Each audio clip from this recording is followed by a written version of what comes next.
shut off. I think I'm ready. This is circus. No laughing, Alex. Don't even. Okay? I can't even. See, I can't even start. This is horrible. Just say it. Okay, are we ready? Ready's on Are you guys ready for this? It's gonna happen. All right. They're pumped. Okay, go. Steve, get everybody. I already started recording. Okay. We'll set it up. Okay. About 3 years ago, I invited some men into my home to do a contracting project. Hiring these people turned into a long and difficult and horrible experience. Shortly after the contracting project, I began to feel uncomfortable in my home. It's difficult to explain, but somehow I felt their negative energy still attached to my house and my property. Many stressful situations kept popping up, and my mood often was shaped by my experience with these men in this situation. I kept running into one negative thing after another, and it all seemed to center around this experience. I couldn't shake it off, and so I began to research how energy can be left behind and become attached to people, property, objects, and even animals. After doing some further research, I found a local woman who was very knowledgeable on alternative ways to restore the positive energy in a home. One of the few things she suggested I perform was a practice known as smudging. So 3 years ago, I performed my first smudging, and it worked. I don't know how or why it worked, but the negative feelings I felt in my home were gone. Wellandgood.com offers a simplified explanation on smudging in an article titled Good Home by Aaron Magner, March 30th, 2017, where it states, for thousands of years, cultures around the world have believed that a person's energy is like perfume. Once you come in contact with someone else's vibes, good or bad, they tend to linger for a while. In my research, I found that rituals involving burning herbs have been practiced in most cultures to drive away negative forces and restore balance for thousands of years. Today, I'd like to give you a brief history of smudging, the reasons why it's performed, and lastly, walk you through the steps needed to smudge a home similar to what I did 3 years ago. Let me begin by explaining a little bit about the history of smudging. Aromatic and herbal use have been used by many different cultures for thousands of years, like I said. There's even recorded historical information dating back to ancient Egypt about the use of aromatic burning being used to gratify the gods and drive away demons. Throughout history, smudging has been reportedly used in things such as ceremonial uses, healing practices, purifying some things, and for many other spiritual purposes. Different methods of using herbs have been found to vary widely according to the culture, the need, and the outcome.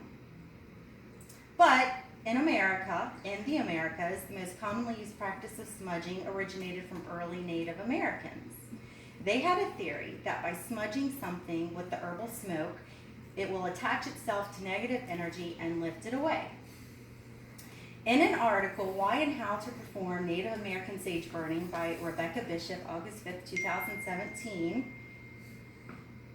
there's a good explanation on why smudging is performed.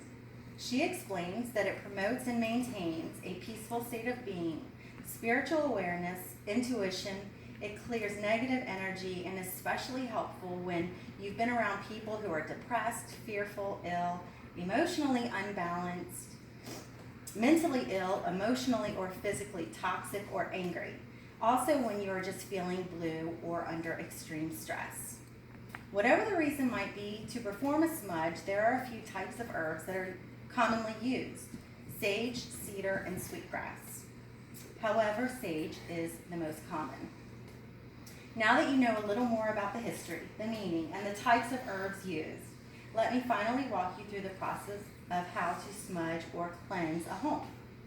First, you need to get your supplies. You will need sage or cedar that was obtained from a knowledgeable source and prepared specifically for your desired intent, such as being blessed or prayed over by the person who made it. They will usually be bundled and are commonly referred to as a smudge stick. That's a smudge stick. A large feather is needed to lightly disperse the smoke, and a fireproof container to contain the burnt sage and its embers. And lastly, a lighting source to light the sage. Once you have your supplies, you are ready to begin. You should clean up any clutter and do a light housekeeping throughout your home to eliminate any sense of disorganization. After that, you're ready. You begin by opening all closets, windows, and doors. This includes cabinets, shower doors, and anywhere else that bad energy can linger. Next, you will light your smudge stick. Once lit, allow it to burn for a few seconds and then gently extinguish the flame, and it should begin smoldering, the end of it. Throughout the process, occasionally blow lightly on the bundle to keep the bundle smoking.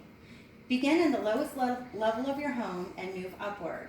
You need to focus your intention on what it is you are trying to eliminate, such as negative energy like it was in my case. Once you become focused on your intention, start in one corner of the room and walk around the entire perimeter. As you are walking, lightly fan the smoke to disperse it throughout the room. Make sure to go slow and keep your attention focused on your desired outcome. During this process, you should verbally state your intentions in repetition throughout each room. Follow the same procedure throughout your home and finish on the uppermost level of your home. Once all rooms have been cleansed, extinguish the smudge stick completely. When you are finished and your smudge stick is safely extinguished, you can store any leftover sage for a future smudging because it's preferable to repeat the process. In conclusion, there is a reason why the act of smudging has been around for thousands of years. Their potential benefits have long been felt, and there's something to be said of how the use of herbs have withstood the test of time. Regardless of the history, culture, or meaning, the one thing in common with the past and present use of smudging is that there is a unified belief of its powerful abilities that is beyond our ability to understand. And I am a firm believer. Thank you.